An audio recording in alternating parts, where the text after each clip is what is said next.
Of silence and salute to the flag.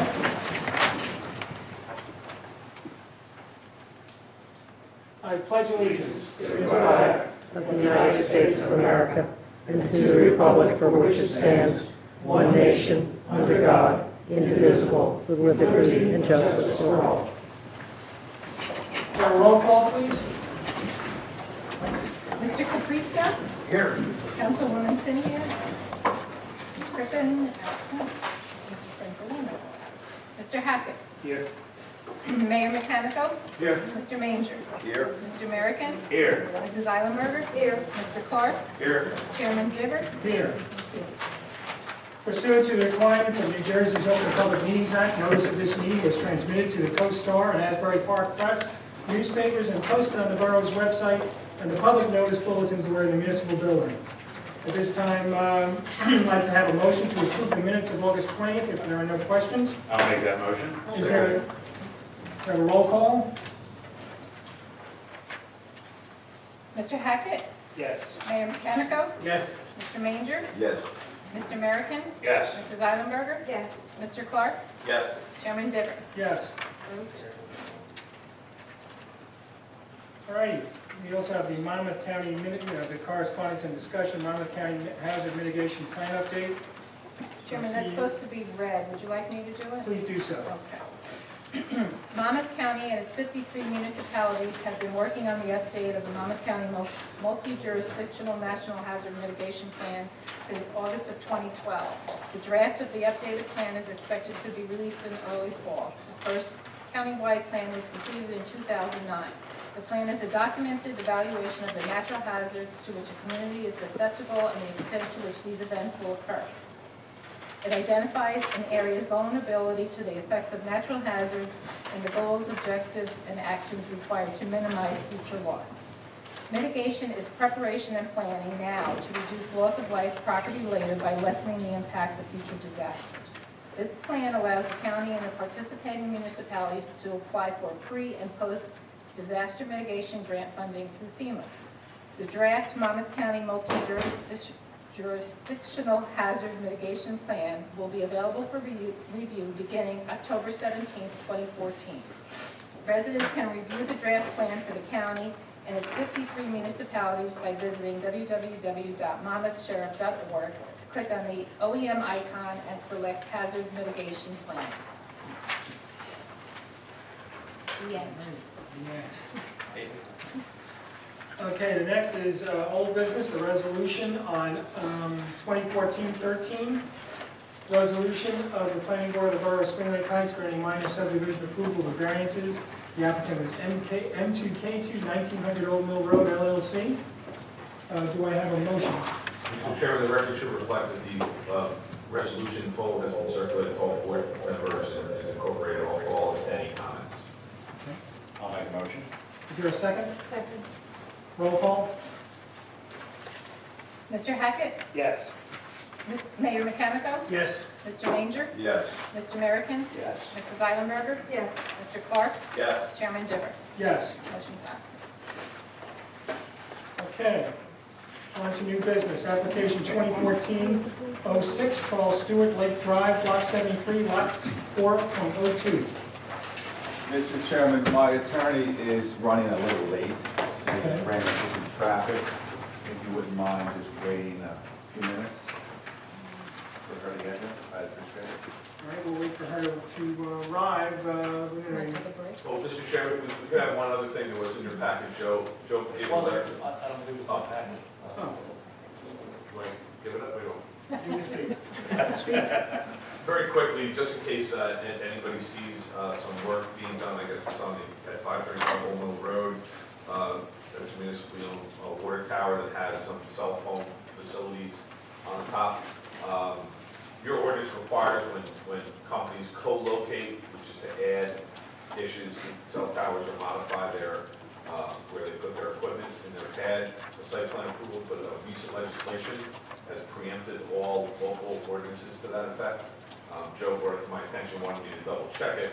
So any carrier where any improved towers, whether it be water towers with cell on top or straight cell towers, if they're just co-locating or modifying their equipment pad, which is approved by a previous site plan, they're not required to come back for an amended site plan. We wanted you to be aware of it in case you drive by and said, hey, we didn't see somebody in there getting that approval.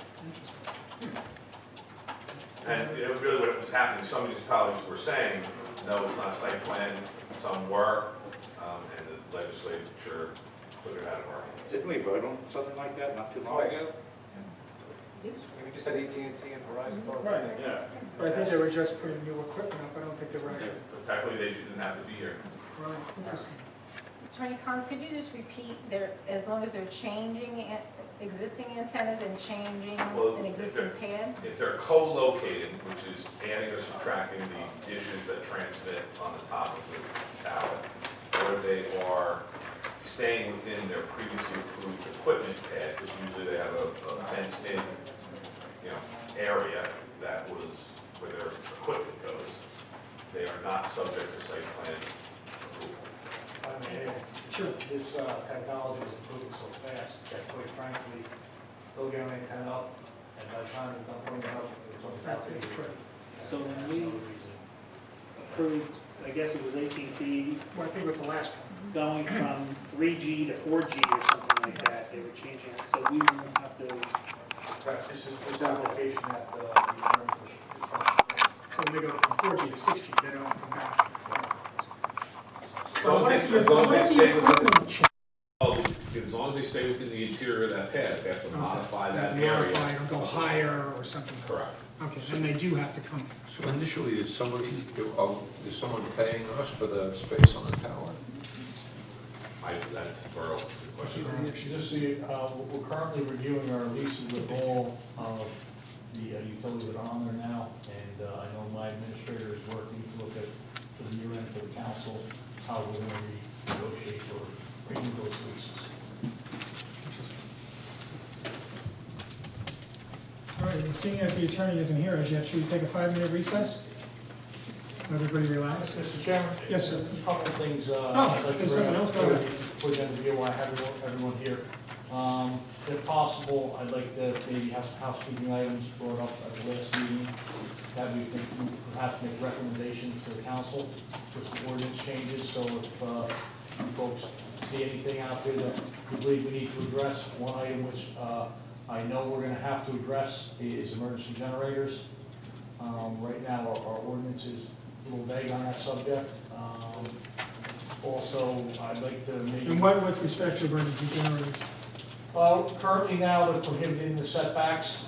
Now, I do understand the reasoning. There are some extenuating circumstances. I think we need to take a look at what surrounding communities are doing and how we're going to locate these going forward. As a zoning officer, when it first came in, I tried to use my judgment, my experience, my education to place these, but of course that didn't work. I get an angry neighbor. The reason being is when they got to put them behind the house, the cost goes way up. And a lot of these old folks need it for medicine, need it, and it's prohibited for them. So I think we need to take a look at that.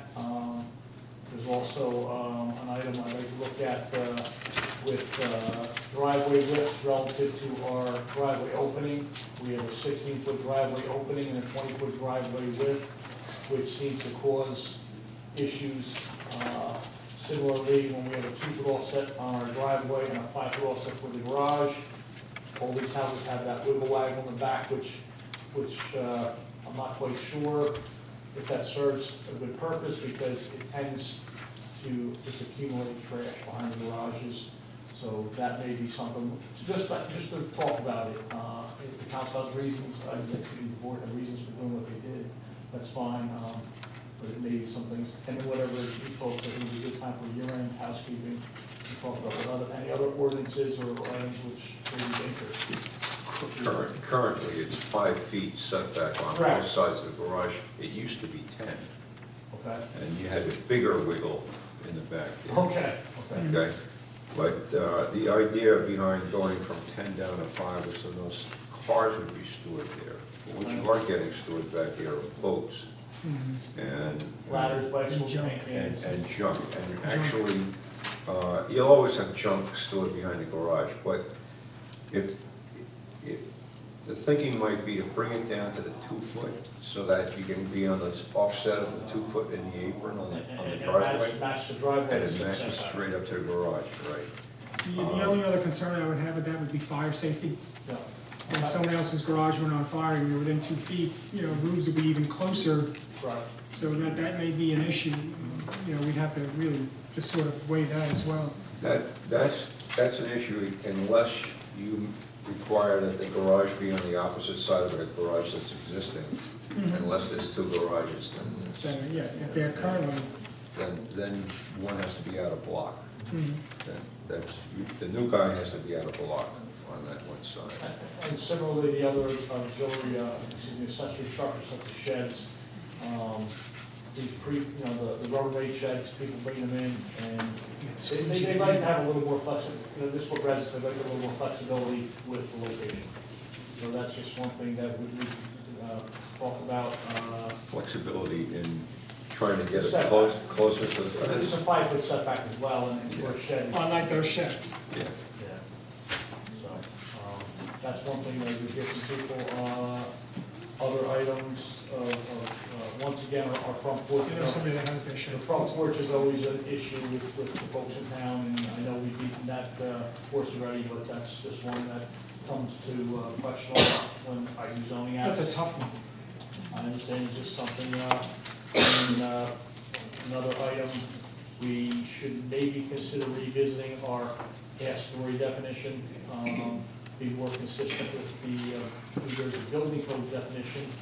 Right now, if you have a floor area that has a minimum of 40% of headroom less than 5 feet, it's considered half a story.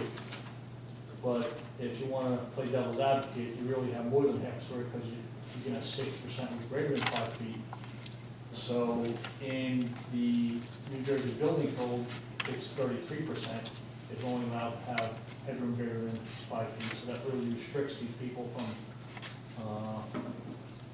being a little shrewd with how they design homes. And I think with our new flood ordinance and in that respect, we want to make sure that we don't have people that meet our definition but don't meet our intent. So, How do you see that being constructed? How do you see this thing being put in a framework that you can look at as being something useful? How do you see that, how do you see? How do I see that helping? Yeah, how do you see? Because you won't have the appearance of 3-story buildings in town, where there are nowhere else. Okay. So, So you, and by in other words, with the half-story definition, you're looking to limit. Make it look like a half story. Okay. Can we just define it by peak height from the? Well, you could have, we're granting relief to these folks that allows them to go to 37, and when you do that, it essentially allows you to have 3 stories. And if the house is large enough, third story at 60% full Well, height, presumably, we're saying it's still gonna stay at half a story if they go up because they're raising the first floor level. but they're not counting that. Okay. You You know, don't it want doesn't, something to sneak in after. yeah, because it's saying it's not habitable space. And if you count it as a story, it's 2 stories, then the half story is 6% full height with a peak on top of that, and it's still underneath the height requirement, so it's technically 2.5 stories. Right. Because we're not saying, well, you can't, it has to be hipped, we're saying you get a full-fledged height for 6% of that area. So that's the roundabout way. But isn't that only in like the flooding package zones? Yes. So there is a limit to how many houses you that have way. these smaller structures on, Right, in those okay. areas where perhaps the person behind them, it would maybe disturb the quality of life. It's just some ideas I think we should talk about before the end of the year. All right. I think you should put some stuff together, So for that us would to be the really next meeting. review. You want to put some stuff Yes, together sir. for us to Yeah, I'll review, put it that on we the can calendar. actually see the various, Yep. I think that would be helpful. on the generator question, I know that the fire department doesn't have a thing on the generators, but the real problem with the generator is 2 things. One's the noise, and the other thing is the exhaust. Especially if it's quiet. moment in the evening, that exhaust can just, if you're in a fenced-in area, it can just fill right up with, Yeah, whatever the there exhaust. may be some considerations. My familiarity is almost 90% of the ones I'm aware of have computerized exercising controls. They should be mandated to only exercise during certain periods of the day or night. Some sort of screening, shrubbery around them. Those sorts of things may. That I think would be helpful if someone has a permanent generator Well, that's what installed. we're talking about, just a permanent generator. Yep, correct. They should definitely have some screening. Are you, you're just discussing permanent generators? Yes. Then really, the permanent generator, they should be, that exhaust should be ducted right up the side of the house to the roof and out. Yeah. That's really what should happen. The noise is something you can't help except have it mitigated with some bushes. Yeah, that's it, we should have the screening. But the exhaust definitely should go straight up. Well, they typically are natural gas, so the exhaust from these is virtually, Mine's natural gas, just like It's this. so, it's so light anyway, Yeah. because you burn almost 90%. you do also bring a point about temporary generators. I mean, that technically could fall under our noise ordinance at night, but I think we have a difficult time enforcing that one. That's why you spend all night just running around saying who's noisier than the next time you figure it Yeah, so, I've got my own enforcer right in my house. out. Yeah. if there's any other items- Mine says I want it on. If there's any other items which any of the members would like me to look into, shoot me, I'll be more than happy to look into it. See what other surrounding communities are doing, because, you know, we don't like to reinvent the wheel. So, but those are some things I've run into in the past several years. I think that maybe should be addressed. Well, the driveway definitely should be something looked into, so the half story, I would think. Those two seem more critical. We'll probably work with the zoning board, but I'll just mention it here. Our code book on usage should be brought up to date. I think there's some outdated terms in there that, you know, cart-drawn vegetable carriers and stuff like that. And we're also talking about remote garages, correct? Not one attached to the house. Detached garage. Yes, okay. detached garage is what we're referring to. Yes, because all our homes have a driveway and they'll have that, and it does make for some awkward setups.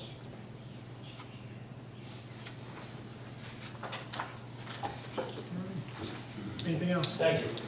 Have we found our attorney yet? Yeah, she's real close. She's maybe 5 minutes away. We'll take a 5-minute recess. Thank you. Be back at 7:25.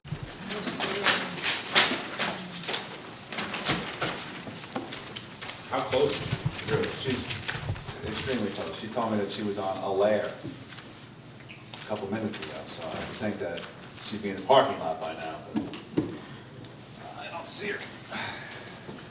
Well, we did certainly note for the record, Mr. Chairman, that the notice of joint property owners and affidavit of publication have been reviewed. They are in order. We can start the hearing on this matter. We do have jurisdiction. Mr. Stewart, if you want, the attorney did say he was representing you. We can mark some exhibits that you may have, but we really got to wait for her when she's, you know, when she says she's representing you. Okay. I do have an exhibit on the easel. Can we say that A1 would be the subdivision plan entitled Minor Subdivision, Block 73, Lot 4.02, Lake Drive, Borough of Spring Lake Heights, Monmouth County, New Jersey, prepared by G.C. Stewart Associates, Inc., signed and sealed by Charles J. Stewart, PLS PD, dated May 1st, 2014, consisting of one sheet, last revised August 22nd, 2014. Is that the document? Yes. And that has some highlighting on it, though, correct? The revision date, see the October revision date? Revised through October 2nd, 2014.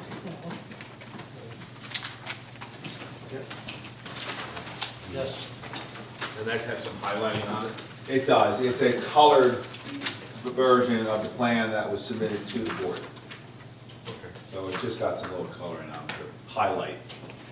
Is that one sheet, or you got another That's sheet? one sheet. I have another exhibit. This is a aerial. Before you start then, before you tell me what it is, can you raise your right hand? Do you swear or affirm the testimony you're about to give this board will be the truth, whole truth, and nothing but the truth? I do. Do you state your name, spelling your last name for the record? Charles Stewart, Stewart. I'll need to jump in like this, is that all right? Mr. Mayor, I gotta swear you in. You swear or affirm the statements you make to this board will be the truth, whole truth, nothing but the truth. Yes, I do. So A2 is a site, an aerial. A2 is an aerial that I obtained from the Monmouth County GIS. It's an aerial of the area of the development.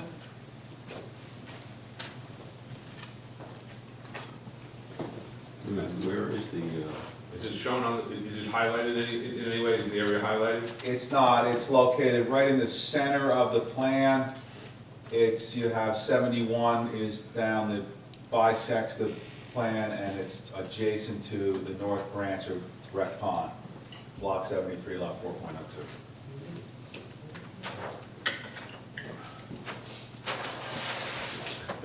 Did we mess up? Yeah, We have to wait for the attorney. probably panicking. I think she was just calling, just had my wife grab the phone. My secretary. She was telling me to I update think I us. just saw a car come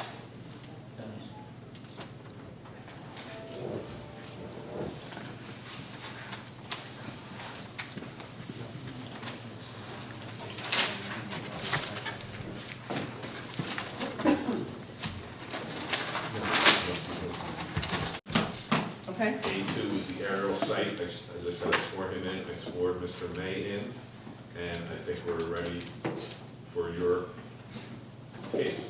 Okay. We have not established Mr. Stewart's credentials. You have not. No. Okay, so why don't we do that? Why don't I put my appearance on the record? Elizabeth Durkin, D-U-R-K-I-N, from the Durkin firm, on behalf of the applicant Charles Stewart. Since Mr. Stewart has been sworn in, and this evening he'll be testifying in two capacities. One, as the contract purchaser, so individually, but he is also the engineer who prepared the plans as well as the surveyor. So he will be testifying in that dual capacity. So the first thing we'll do is have him sworn in, we'll have him qualified as an engineer and as a surveyor. Sounds great. Okay. Thank you. Mr. Stewart, are you a licensed engineer in the state of New Jersey? I am. Are you, and you just briefly described to the board your credentials? Certainly. 1987 graduate, New Jersey Institute of Technology, where I received a Bachelor of Science degree in Civil Engineering. I've been studying engineering, surveying, and planning for over 30 years.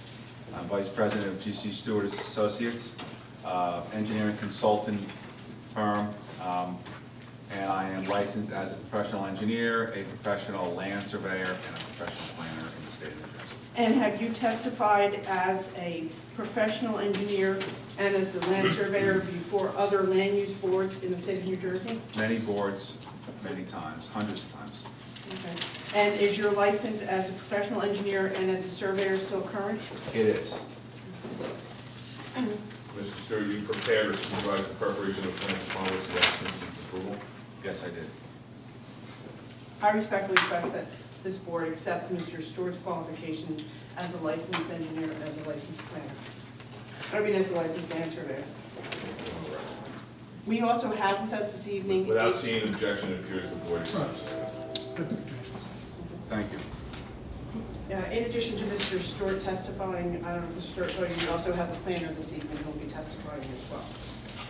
Okay, so Mr. Stewart, for the purposes of the record, you just identified what's been marked in as A1, is that correct? Yes. Okay, and could you briefly describe to the board what has been marked in as A1?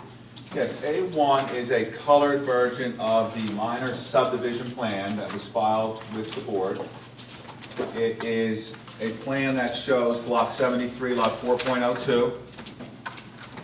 It is a 15,156 square foot parcel located in the R5 zone. It is more or less an isolated parcel. It has frontage on Lake Drive, which is an unimproved municipal right-of-way. It's situated behind the condominium development that's located on the corner of Route 71 and Monmouth Avenue. It also sits behind an existing single-family home that fronts on Route 71, known as Block 73, Lot 7. Also, it is adjacent to the north branch of Rec Pond. The property is gently sloped from the north towards the south, towards the Lake Drive right-of-way. And then as you get across the right-of-way, as you get near the north branch of Rec Pond, it slopes downwards into the area of Rec Pond. Before I developed this plan and before we came before the board, I investigated the environmental constraints associated with the property. So before we get to that, let's just briefly describe the lot itself. And you also, as I said, are testifying before this board actually in 3 capacities. So there's going to be obviously a bleed in those. One as the contract purchaser. You are the contract purchaser for the property, is that correct? That's correct. Okay.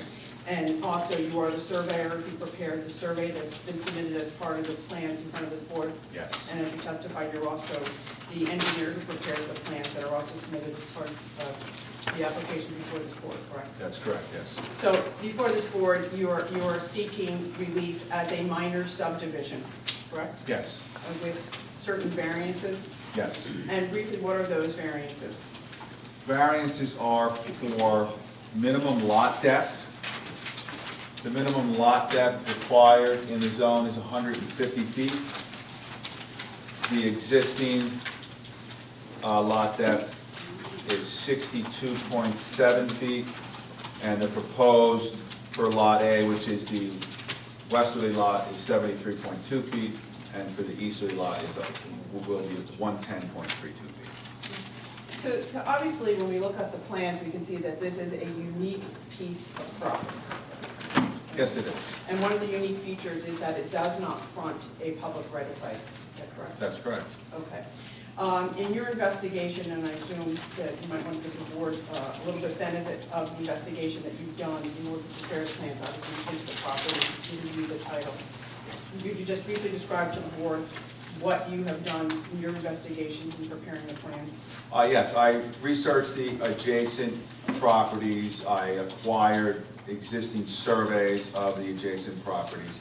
I actually did the field work, located survey monuments and corners, plotted the deeds, and prepared the mapping that's before the board.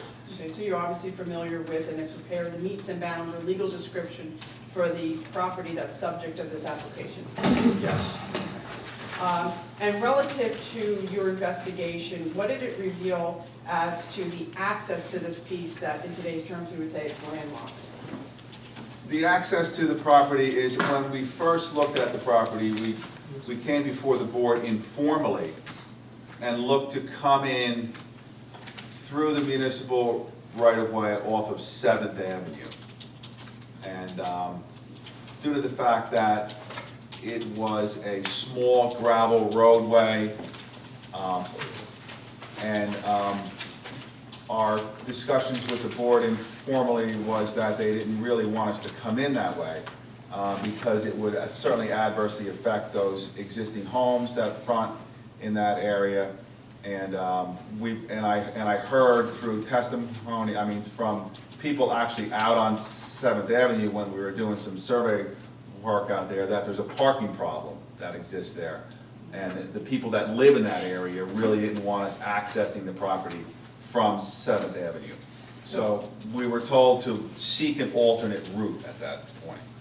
Okay. So that was as a result of, do you recall the date that you were before this board for conceptual? I believe it was in July, somewhere in the summer, late summer. Of 2014? Yes. Okay. So based upon that, your feedback that you received from the board, it was not to do the 7th Avenue alternative, Correct. but to seek some other access. Yes, and more specifically, they asked us to reach out to the condominium that is situated on the southeast corner of Monmouth and 71 to see if we could gain access through their property, through the existing driveway that comes into the back of the property that comes right up to the subject property. So I wrote a letter to the board. The and- condo board. The condo board, and then I received an email stating that they unanimously denied my request to enter in across their property. Okay. But based upon all of the investigation that you as an engineer and a surveyor have done, there is actually a legal access to this property, correct? There is, yes. And could you briefly describe to the board what that legal access to this property is? Yes, it is across the northerly 10 feet of Lot 7, which is Show on to the board. Block 73, Lot 7 is the lot that fronts on Route 71 that has an existing single-family home. The northerly 10 feet of that property, namely in Deeds Book 1695, page 298, states that there's a right-of-way across that property that allows access to the subject property. Okay. So let us mark in as A2. I think this is a copy of the easement that you're referring to. That's correct. Okay. We have an A2. You have an A2? Oh, yeah, A2 sorry. is the area. Oh, okay. Sorry, I'm sorry. A3 is See what the, happens when you're late? So what exhibit number are we at? we're on A3. A3. And So, what is that for the record? is this a copy of, or it's been marked as A3, and we have copies to submit to the board members as well. Is this the referenced easement that you're speaking of, and refers to the marking on page 2? Yes, Did you have a title searcher search up all the title to this property? yes. Okay. And so then, on page 2 of this easement, will mark in as A3, and the easement is dated. So you just says give me the easement by deed book and page. Yeah, and not it's the- deed book 1472, page 282, and it was recorded March 9th, 2009. So we'll search, I didn't mark all of these A3s, but I can tell you, I made like 10 copies. You want to search what You said there's an E against one.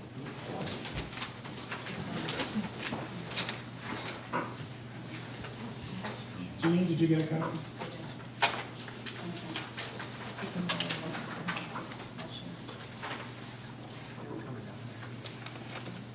Thank you.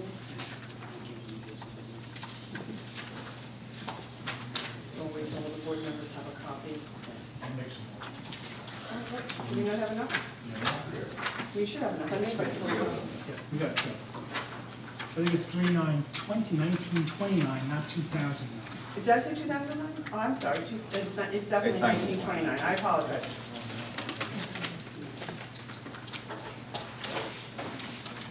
It's March 9th, 1929. Okay. So, Mr. Sturt, you have a copy of what's been marked in as A3, which is the easement I do? that you actually provided to me through the title company, correct? Yes. Okay. Does the board all have a copy of the easement? So if we refer to page 2 of the easement, and there's some handwritten insertion, some handwritten brackets about almost halfway down that says accepting and reserving, however, the easement of Lake Drive over said land being Yes. departed from, okay, so we go to the next one, it says accepting and reserving, however, an easement or right of way over the extreme northerly 10 feet of the herein conveyed premises and parallel with Monmouth Avenue until such time as Lake Drive is opened. Yes. And for the purpose of the board, would you be so kind as to show the board off of your plans this 10-foot wide easement? Yes, the 10-foot, God bless. the 10-foot wide easement is located along the northerly 10 feet of Lot 7, which is the property that fronts on Route 71.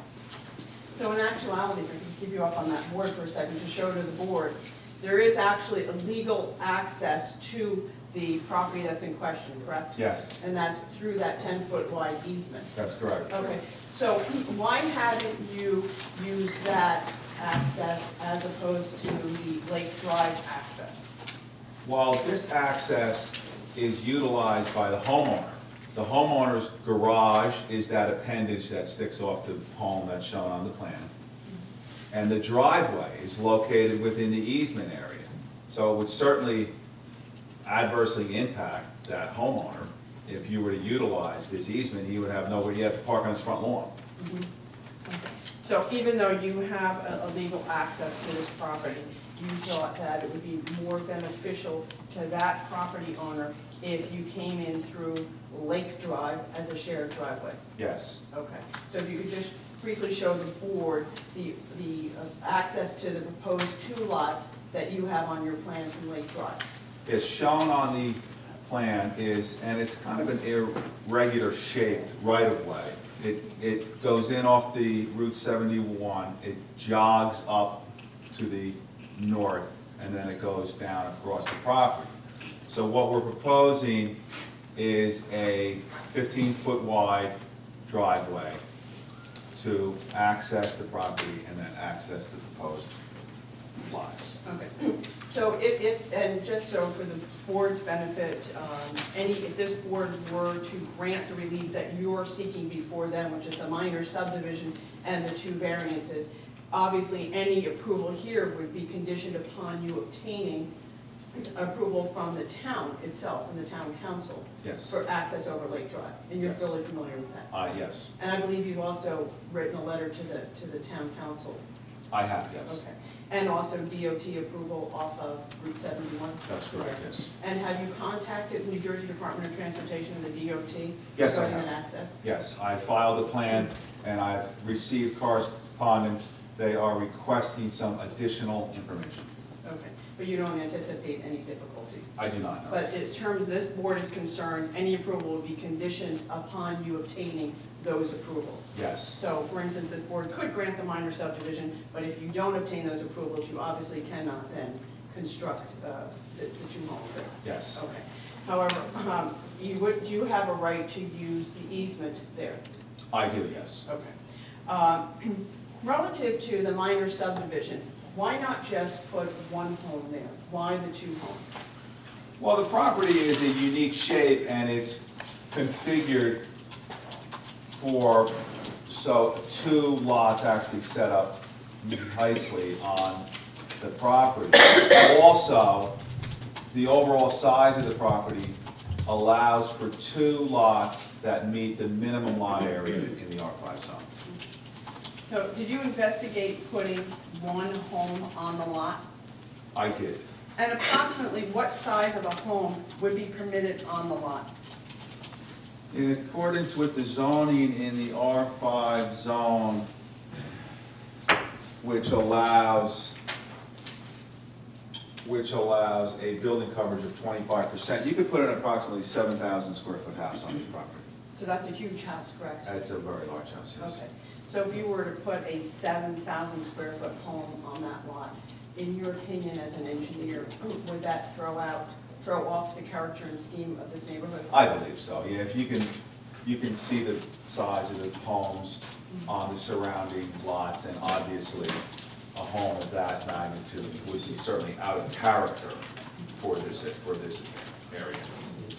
So if you were to put just do a one home, 7,000 square feet on this lot, obviously you would not need the relief that you're seeking before this board for a minor subdivision, correct? That's correct, yes. Okay. And then you could just conceivably use the 10-foot wide access easement that you have. Yes, I could. And then you may or may not need a variance, well, probably for lot depth, correct? Right, there's a pre-existing lot depth variance, so I believe you would need that. I know it improves with the subdivision, and I believe the planner will kind of hit on that a little bit. Okay, so just one variance that you're seeking is actually being improved by the minor subdivision? That's correct, Just yes. for the board benefit on that. Okay, so you've done all the analysis relative to putting a single-family home, and you think that would actually be more of a detriment than putting the two smaller single-family homes on these lots? I believe so, yes. Okay. So you started to testify before regarding the environmental impact on the property. Could you briefly describe to the board what documents have you prepared in terms of the environmental impact statement? Okay, I filed an environmental impact statement with the board, which outlines the environmental constraints and what I've done so far with regard to the property. Okay, so is that the EIF Environmental Impact Statement report that you prepared? I believe it's been submitted to this board? Yes. Do we mark that in as an exhibit? No, you don't need to mark it over, just note for the record, this is a submission requirement, thus it's part of the board's file, the board can consider it, you don't need to mark it as a specific exhibit, because it's resubmitted, you can take it as it is. Okay, thank you very much. So I'm sorry, Mr. Stewart, just as far as your environmental impact, could you briefly describe? Yes, what I did is first of all, I looked at the wetlands issues. I had a gentleman from NJDEP, Bob Kozacek, came out to the property. He was out there on April 16th, 2014, and there's no wetlands on the property.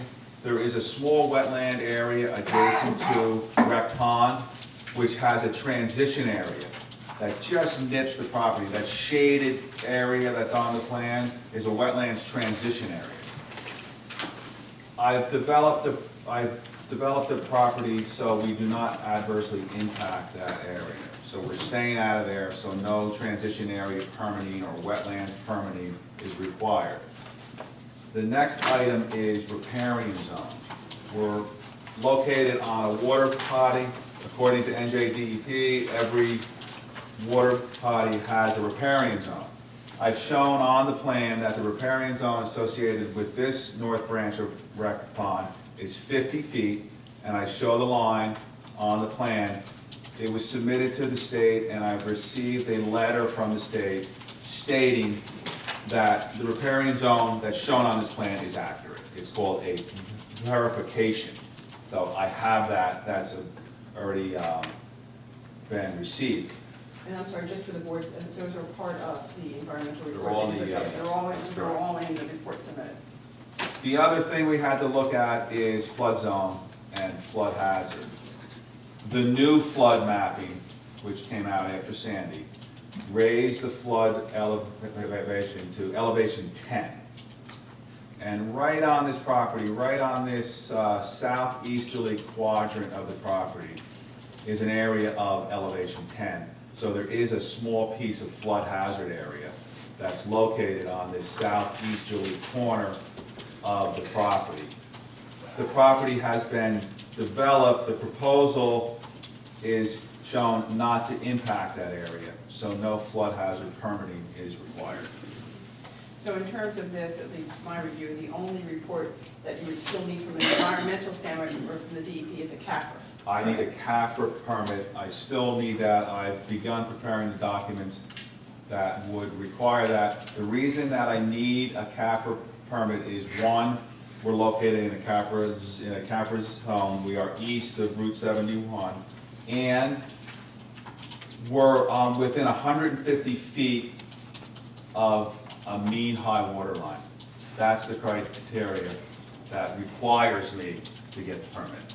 So we will be applying for that, and I expect to receive it within, say, a couple months.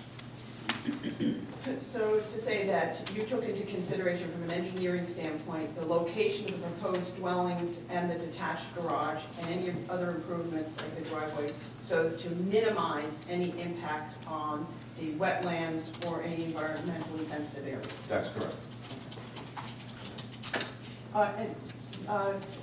Mr. Stewart, since you've had the benefit of going to the property, could you just briefly describe to the board what is the current conditions of that property?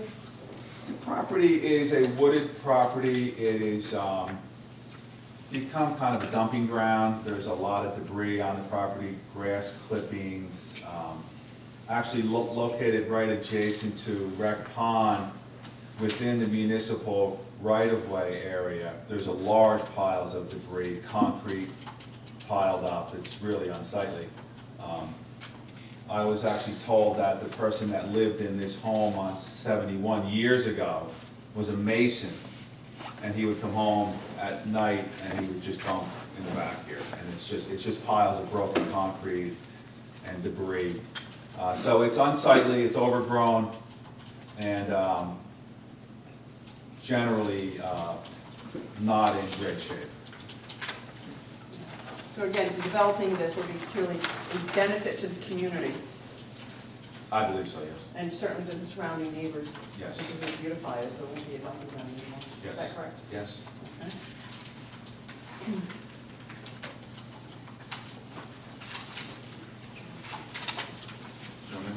Yeah. As part of this application, did you have an opportunity to review the board engineer's letter, Mr. May's letter dated September 11, 2014? I have, yes. Okay. Does the board have a copy of this letter as well? So we can just go through Mr. May's.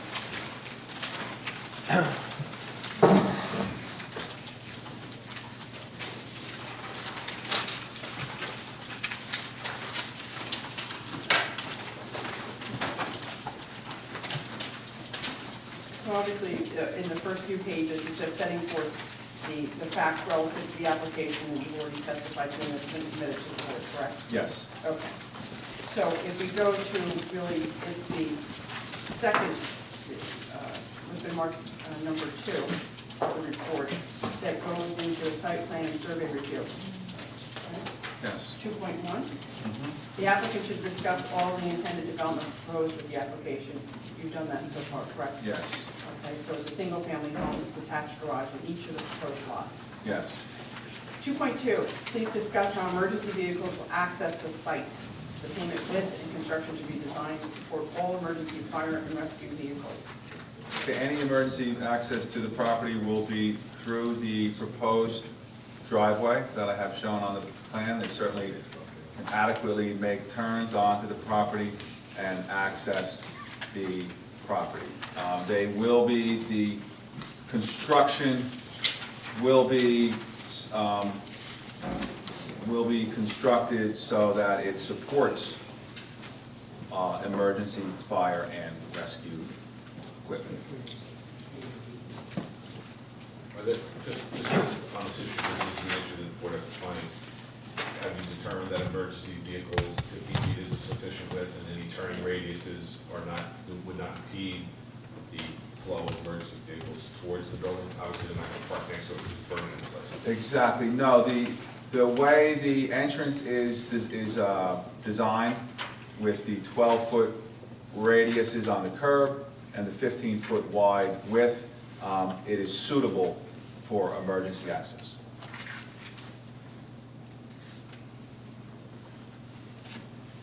Okay, 2.3, all flood tires area limits should be shown on the plan, which I think you've They done. are shown on the plan, yes. Okay. And 2.4, in accordance with the borough ordinances, the applicant should discuss the following required improvements and what future design waivers will be requested. Okay. So Okay. have you had an opportunity to review A through N? I have. Okay.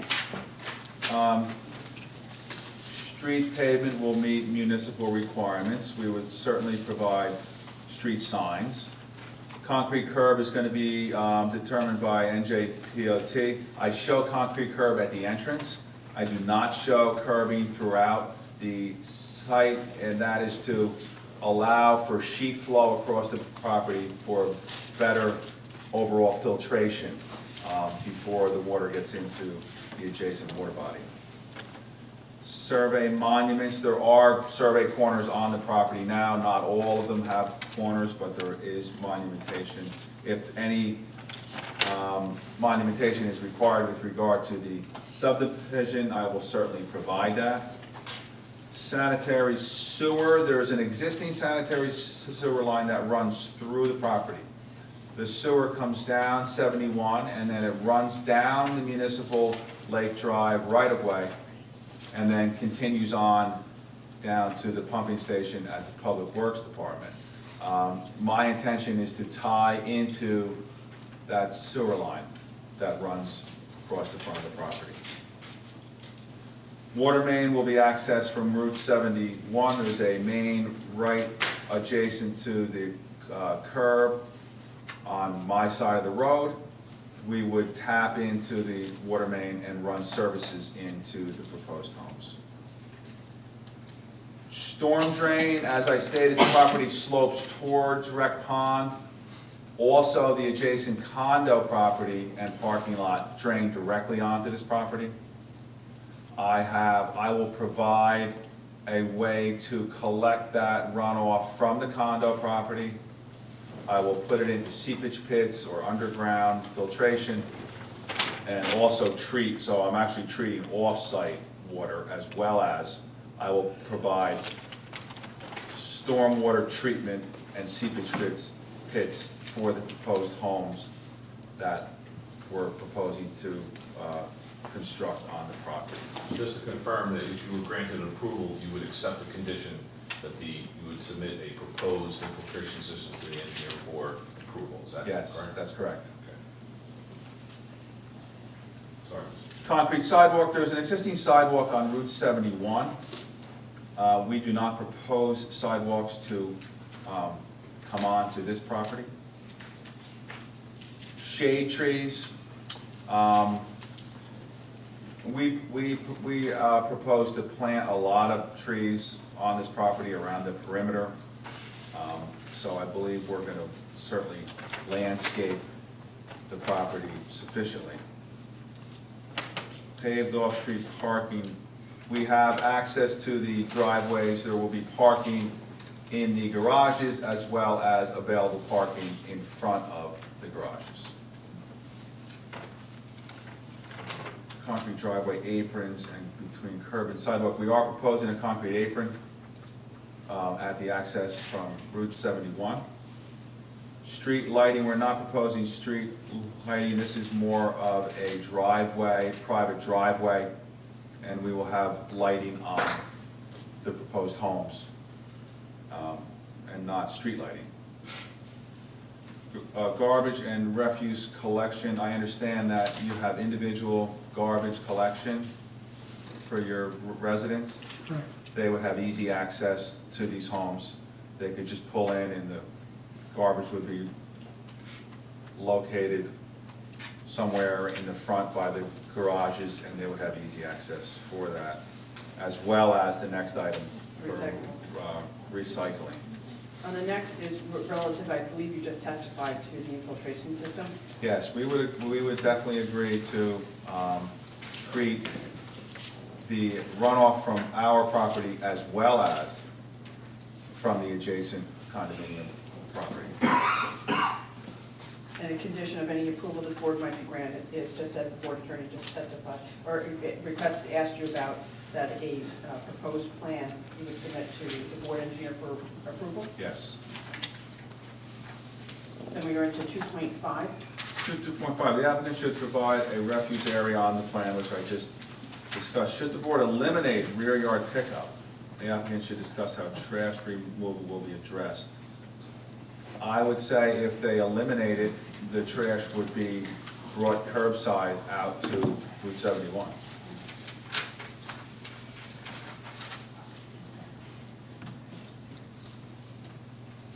And that condition or issue is regardless of whether or not it's at one home or two homes. Yes. Yeah. In 2.6, so this is where we discussed the permit to act. 2.6, you can skip. Okay, great. Because I'm going to describe to the board what this whole thing Okay. means at the end of everybody's testimony. Great, okay, great. And we did already touch on that. In 2.7, we've already discussed the environmental impacts. We've done that. 2.7 is the preservation of existing natural resources or man-made assets. I think we. Right, and I stated in the EIS that that the removal of all trees having a diameter and breast height of a foot or more will be compensated for by the planting of trees or shrubbery likely to provide equivalent or nearly equivalent benefits at maturity. So I've already stated that that's something that I will do. Okay. And then the minor subdivision notes are some stuff from Joe May stating some of the map requirements that I would certainly, You'll comply with. I will comply with that, yes. And then relative to 3.1 is the sidewalk part, so you've already testified that you're not proposing any. Right. We've discussed that. So let's just briefly touch on 3.2, that there will be an easement for Lot A for access to Lot B, Yes. and that easement will be a condition of any approval for here. If the board wants, we can submit the proposed easement to you for review ahead of time, or at any point. So there's a portion of the access to Lot B that is not in the right of way? That's correct, yes. All right. That's why Mr. May said you needed an easement. Yes, Right. and that was to avoid the environmentally Environmental sensitive wetlands. areas. And just, that will also include utilities, crossings. Yes.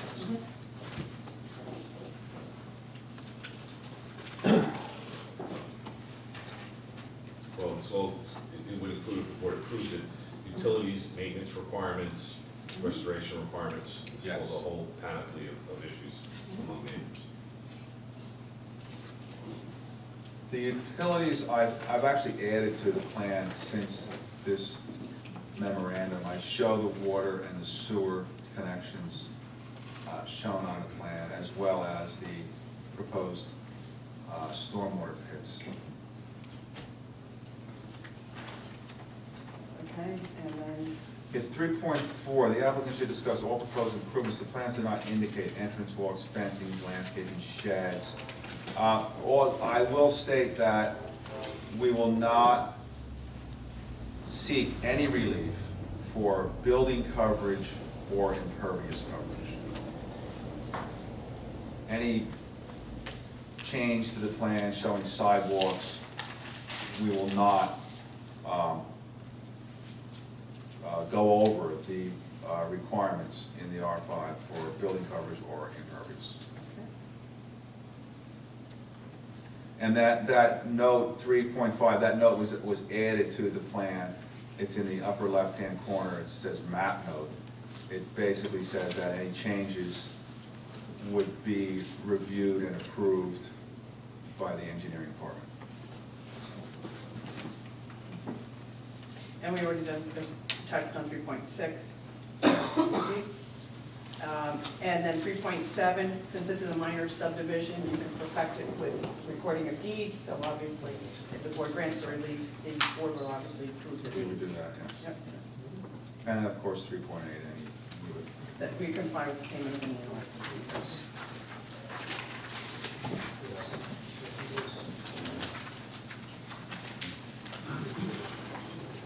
Mr. Stewart's testimony? On direct work. Mr. Chairman, being a newbie here, I don't know if you have people ask the engineer questions now by way of cross-examination, or do you wait till they come up and say, I want to speak to the engineer? No, I let them ask questions now.